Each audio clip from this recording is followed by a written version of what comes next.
A Bíblia nos diz que o primeiro homem e mulher na Terra viveram em um jardim luxuriante. Os cientistas concordam que quando os primeiros humanos apareceram, o clima era morno e agradável. Agora o homem já viajou por quase toda a parte do globo, das regiões cheias de gelo dos polos aos mais quentes e secos desertos, dos mais altos picos das montanhas às profundezas do oceano. Em cada lugar que o homem visitou, achou uma forma qualquer de vida animal. De modo misterioso, as criaturas da natureza adaptaram-se a viver nas mais extremas zonas da Terra. Vamos ver onde eles vivem. Às vezes nos lugares mais inesperados. Como vivem? Sob as mais rigorosas condições. E que adaptações miraculosas permitem que eles sobrevivam.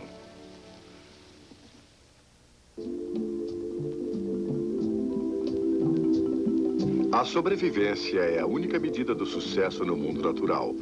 E na história das espécies, nem sempre a sobrevivência tem sido a regra geral. Contudo, no espectro de habitats que cobrem a Terra, do topo das árvores às suas raízes, ao mais fundo solo dos oceanos, 1.300.000 tipos diferentes de plantas e animais existem.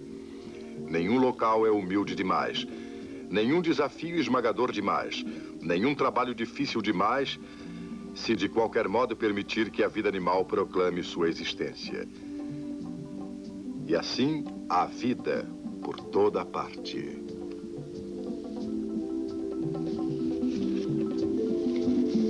Mas não se achou nenhum berço melhor do que as zonas tropicais, nutridas pelas chuvas abundantes e pelo calor vivificante.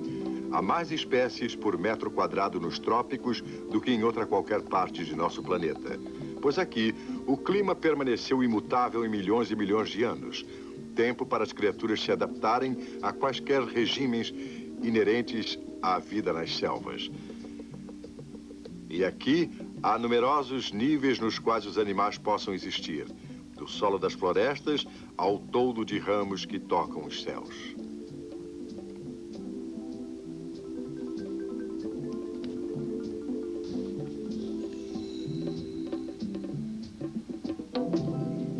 O caimão é a ponte entre os dois mundos, o da terra e o das águas. Nas árvores acima, a natureza orquestrou milhares de variações sobre o tema da vida nas alturas. O esquisito marsupial do Novo Mundo, o texugo pigmeu do Novo Mundo, escondem-se entre os galhos. Os macacos estão maravilhosamente adaptados à vida no alto.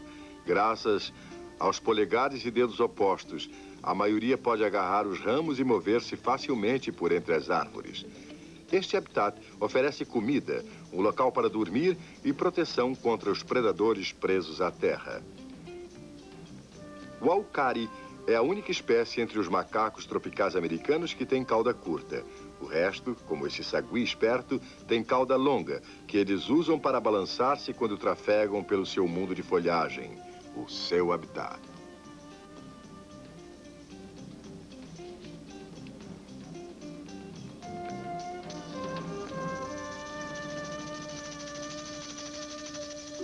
O tamanduá papa-formigas pôde sobreviver jantando o que faria qualquer outro animal torcer o nariz. As colônias de cupins constituem o grosso de sua dieta. Sua longa língua pegajosa suga nada menos do que 30.000 insetos por dia.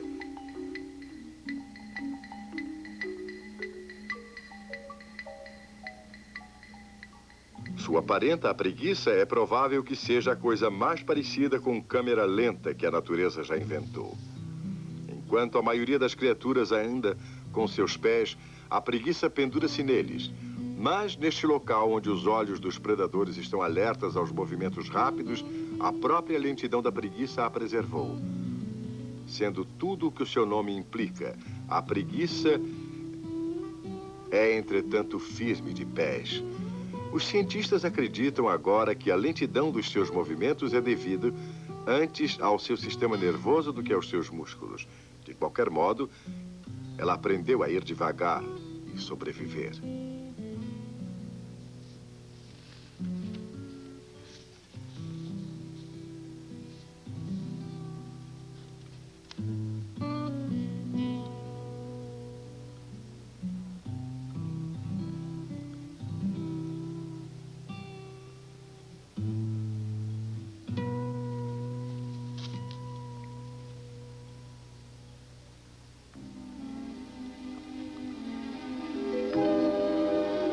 A vida é teimosa. Ela arranja refúgio por toda parte, em qualquer parte. Mesmo os mais escuros devãos do subsolo fornecem certas coisas selvagens e rijas. O guaxiaro é o único pássaro que se conhece vivendo em cavernas, tipos estranhos desenvolvidos em um mundo de eterna noite. E esses pássaros podem voar no escuro por um sistema de sonar interno. Assim também, o senhor deste submundo, o único mamífero voador do nosso planeta, o morcego. Mas mesmo em seus covis isolados, eles enfrentam um perigo mortal, pois se um morcego enfraquecido ou doente cair do seu puleiro, é imediatamente devorado por besouros comedores de carne.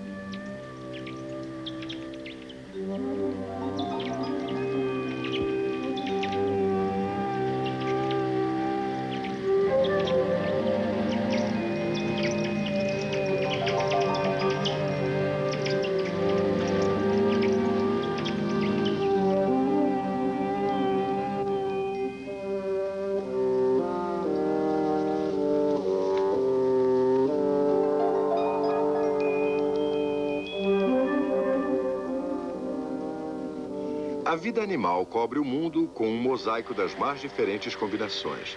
Às vezes parecem bizarras e a concorrência parece feroz. Mas mesmo acuados por predadores tão vorazes, os morcegos constituem a segunda maior população de mamíferos na Terra. De algum modo, o forte sobrevive.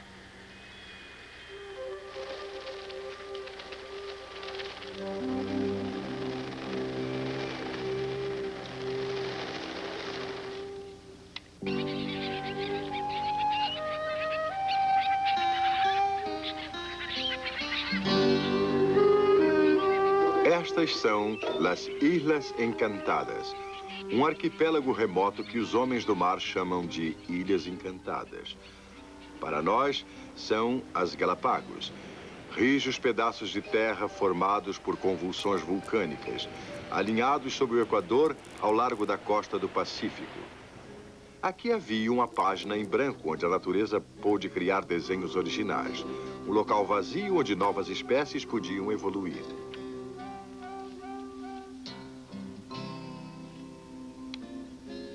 Trazida pelos ventos e correntes oceânicas, a vida animal achou o caminho para cá. Mas para sobreviver neste terreno árido e difícil, estes colonos tiveram de adaptar-se às condições diferentes e únicas que encontraram.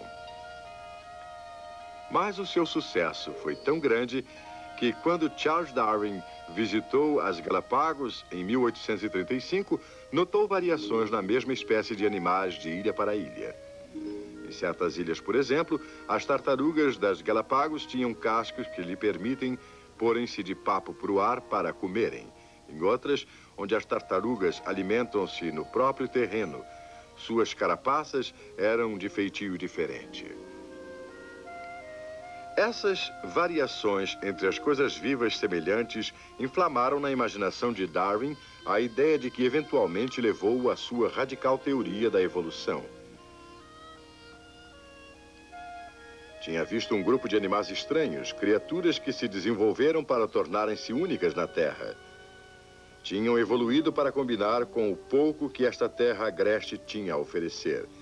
Para fincar pé no terreno desesperador, iguanas de terra desenvolveram a habilidade de digerir qualquer alimento vegetal, mesmo o normalmente incomível cactus espinhento de pera. Hoje, as iguanas de terra espalham-se do nível do mar a elevações vulcânicas 1 quilômetro distantes.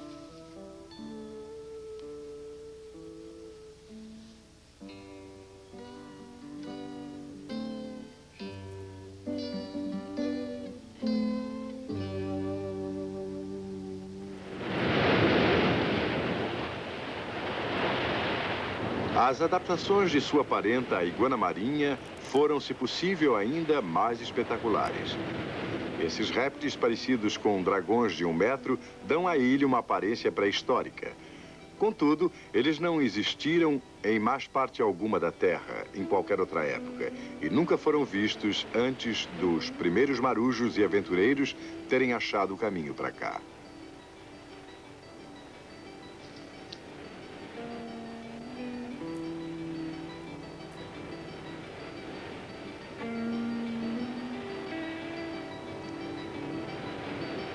Não são grandes, mas dominam a paisagem, pois nenhum predador abriu caminho através dessa vasta expansão do oceano que separa as Galápagos de outras terras.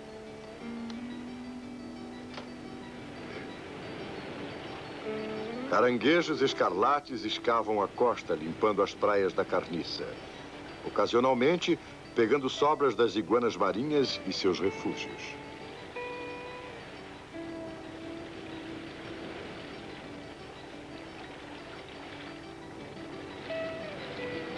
De todos os lagartos, apenas a iguana marinha adaptou-se ao mar. Quando havia pouco sustento em terra, ele mandou-se para a água.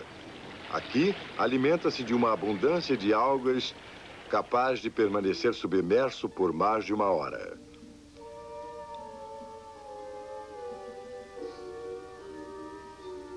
Mas o iguana é um animal de sangue frio. E embora deva voltar à superfície para aquecer-se na temperatura da Terra de mais de 40 graus. Estas ilhas rochosas e isoladas já foram chamadas de vitrines da evolução, uma oficina onde a natureza provou que seus pupilos podem adaptar-se à vida nas mais extremas e incomuns condições.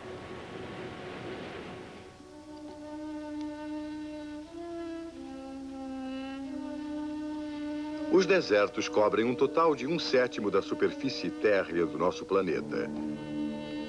Abrasados pelo sol, varridos pelos ventos, sem água e desolados, essas proibitivas vastidões parecem completamente sem vida.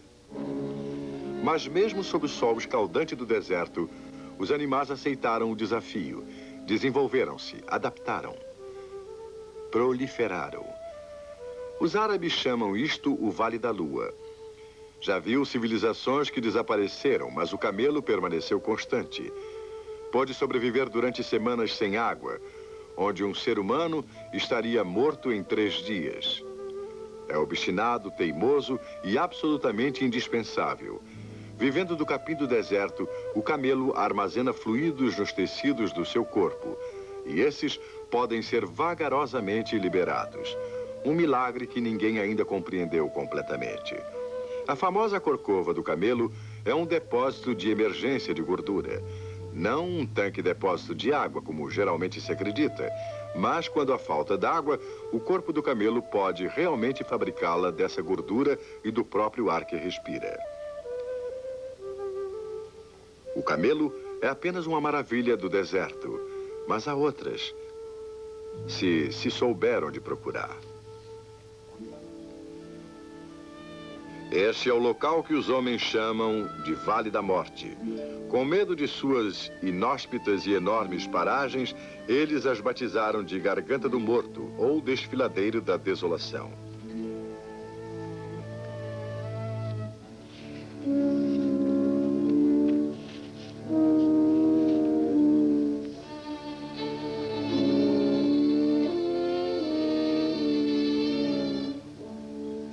O Vale da Morte não nos oferece a vida como estamos acostumados a pensar nela, mas há criaturas aqui que enfrentam a região hostil e vencem.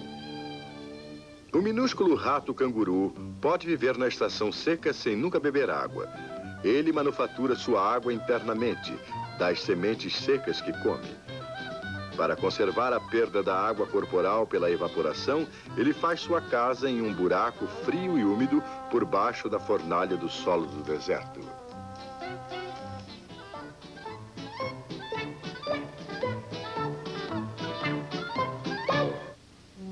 Nesta paisagem torturada, onde a vida é escassa, ele é um petisco favorito para os sedentos e famintos predadores do deserto, como a